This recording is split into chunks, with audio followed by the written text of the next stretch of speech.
As it is hot, make una gather here for this very important information. I said it earlier and I still repeat myself.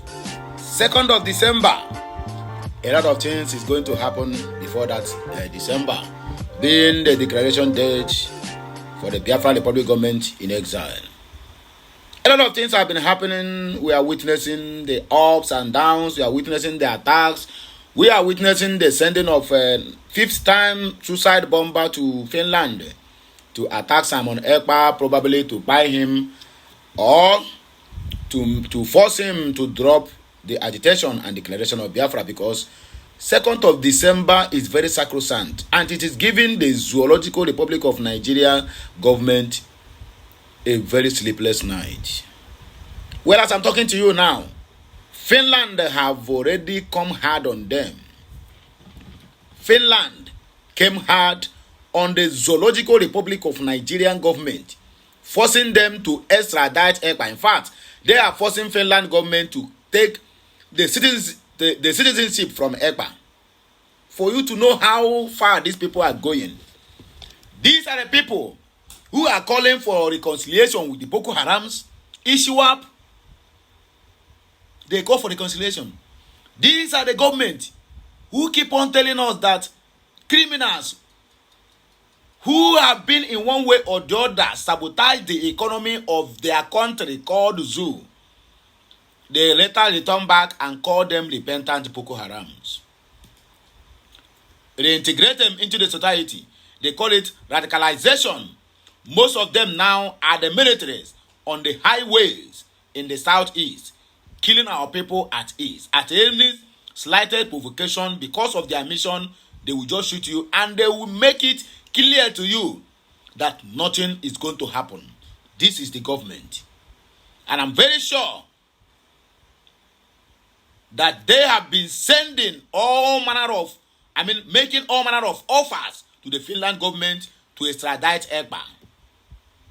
Just like the previous video I gave. When somebody raised the issue, Araba, at their Senate, or maybe at the House of Reps, and there was confusion everywhere. And the Hausa, the Alhajis in their midst keep on saying Araba, Araba, Araba. That is, let us divide. And the same people who have made the so-called zoo their cash cow is the one who keep on shouting, likes of the speaker Abbas and also the deputy Benjamin Akalo, whom they are using as a stooge to siphon funds meant for the so-called Southeast Development Commission. Anyway, I don't want to talk much. Let us go straight to the reason why we're here, so that somebody will not come now and tell me that I talk church. But it is very okay, very right for me to state clear all these instances, so that you will know from where you are coming from and where you are going. To tell you, anybody who tell you that 2nd of December is not shaking the zoo, then that person is a liar. They are shaking. They are peeing on their pants, because they know a lot of countries have come in place, including the likes of Israel and many other countries, and I could not remember, that use government in exile to get their own government and their own nation. That is why you see them, they are running helter-skelter. They don't know what to do. Finland gives press update on the case against Simon Ekpa Njoko. Women in Ondo community protest half naked against ongoing herdsmen attack. These are the people who are calling Igbos must go. Look at the people they're supposed to call they must go. No, but they welcome all these ones and said Igbos, who is giving them food, helping them to buy arable land, they are not doing anything with it. Swamp, develop them, and later on, for them to pay us back, they stage the protest or the campaign. Igbo must leave Southwest. Yeah, the one who I never see anything. More more Fulanis attacks is coming. Failure, meeting with failure. So already have to cancel of state meeting. If Napi Tobi talk this in now, they go don't use DSS, they look for them. This shows how unserious you are to Nigerian condition. Ezekwesili blast Abbas and the National Assembly. Let us read in between the lines. Please like, share, comment. Make sure you subscribe to my channel for more interesting videos coming your way. The finance government has stated that it has begun acting on the complaint by the Nigerian government against the Nigerian finance citizens, Simon Ekpa. Minister of Foreign Affairs of Finland, Elina Valtonen, disclosed this in Abuja on Tuesday during a press conference. She explained that Ekpa's case is now before finance court. We have taken this up and discussed with the Nigerian authorities, and the entire process is within our judicial system, Valtonen said. She informed the gathering that the issue came up during a meeting with Nigerian government officials on Tuesday. They are talking about Southeast as if they have the interests of the people at heart. But because of 2nd of December, that is why you see they are doing all this. They say it's orchestrated the killings in the Southeast, which is even 1/3 of what is dying in the Northeast, Northwest, and North Central and Middle Belt. These people ransack a whole Plateau state overnight, killing over 200 something people. Do you know that today, no single soul has been arrested or persecuted? But they are very busy to look for somebody who is far away in Finland doing ordinary broadcasts on Twitter. She informed the gathering that the issue came up during their meeting with the so-called Nigerian government officials on Tuesday. Valtonen, however, did not provide details of the legal process because these people knows that Ekpa is 1,000,000% right. The so-called Nigerian government for years have demanded drastic actions from the finance government and the European Union to stop Ekpa's varied social media activities, fueling killings and instability in Nigeria's southeast region. As if they have the southeast interest at heart, but they are holding Mazi Nnamdi Kanu, who is the author and the finisher of insecurity. He told them to let him go, and insecurity will end. They said no. Now you want to go to take Ekpa. Millions of Ekpa is still out there doing warm-up, if you people don't know. Valtonen and her Nordic counterparts arrived in Nigeria on Monday to deliberate on peace and security and to promote trade and investment cooperation between their countries and Nigeria.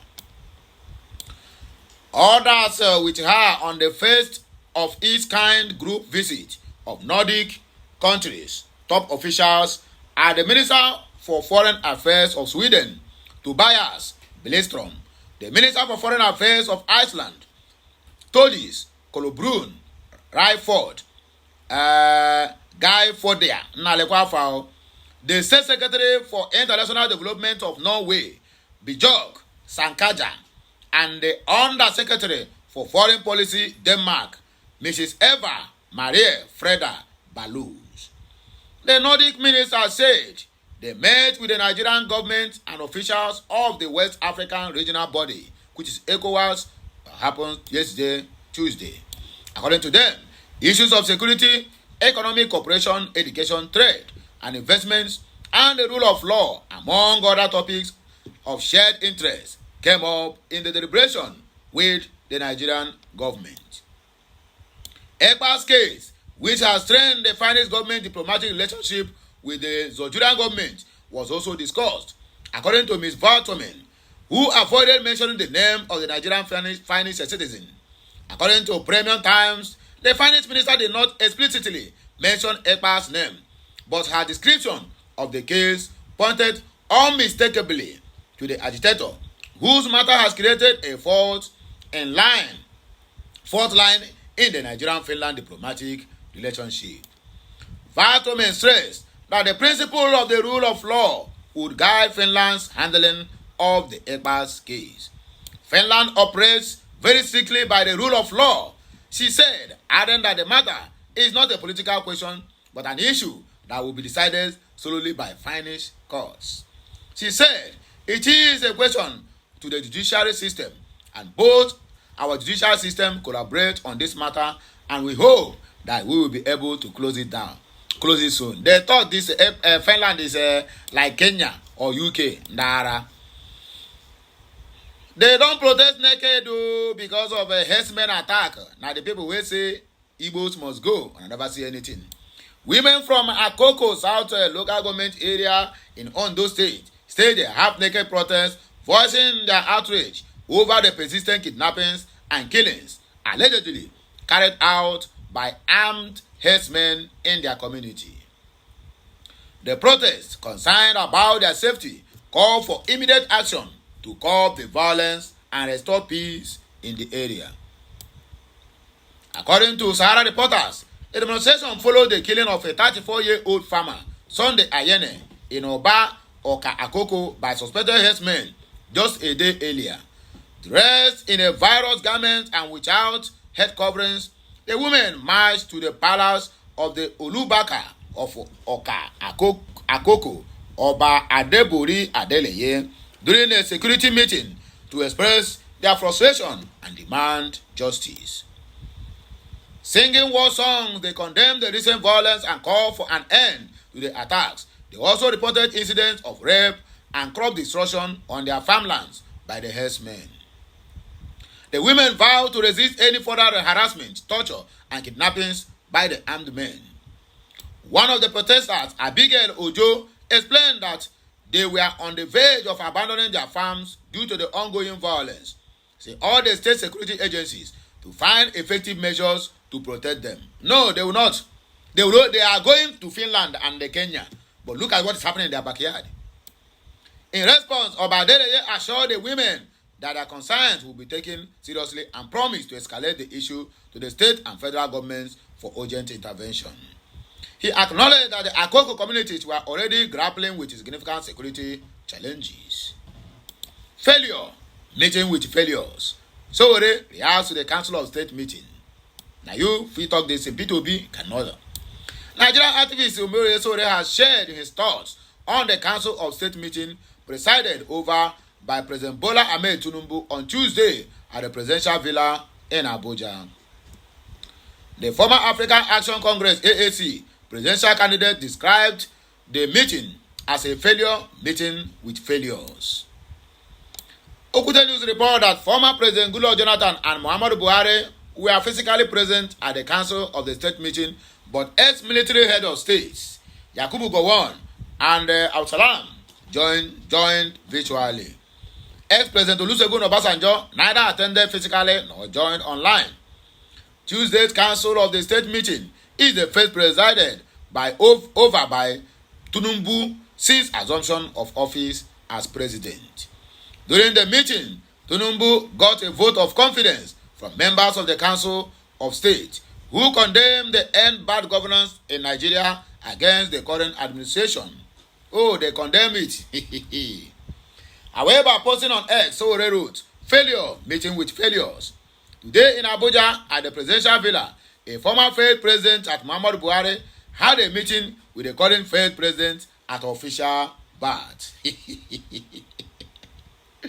Hey, well, I know they finish you. The last but not the least, so this shows how unserious you are to Nigerian condition. Ezekwesili Obiageli blast Abbas and National Assembly. A former Minister of Education, Obiageli Ezekwesili, has slammed the Speaker of the House of Representatives, Tajuddin Abbas, and the National Assembly over the Counter-Subversive Bill 2024, which aims to impose stringent penalties on Nigerians who fail to recite the national anthem. Okute News report that according to the bill sponsored by Abbas, anyone found guilty of refusing to recite the national anthem shall be fined 5 million naira, face a 10-year prison sentence, or both. Reacting via her ex-handle, Ezekwesili described the proposed legislation as a silly flight of fancy that further reveals how unserious and irrelevant the lawmakers are to the Nigerian condition. The former minister retreated that she would not sing the revert old national anthem which Bola Ahmed Tinubu signed into law in May and challenged the National Assembly to persecute her. She said, I am certain that the Speaker of the House of Reps, Nigeria, as Speaker Abbas, at National Assembly Nigeria, knows this for a fact. Surely, he must know that the so-called Counter-Subversion Bill, which he introduced and alleged to be in its second reading, is a silly flight of fancy that further reveals how unserious and irrelevant the lawmakers are to the Nigerian condition. I, for example, have kept my public statement and only stand and sing the real Nigerian national anthem, Arise, O compatriots. Never the colonial and tribal one that he and his colleagues conspired with that Nigerian president and kangarooed into law in violation of the constitutional process. Get ready to prosecute me when you pass your notions as counter-subversion bill into an act.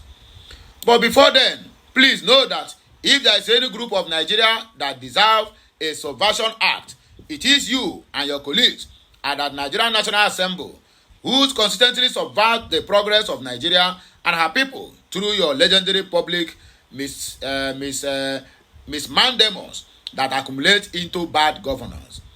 Your citizens have spoken up in unison, asking you and your colleagues in the executive and judicial arms to end bad governance in Nigeria. You obviously have still not had the tickling terms of time. Continue with your irrelevance while the country tutors continue, if it pays you well. So my people, I don't hear them. Now here we go take back break. And I go hear of us again when we come back.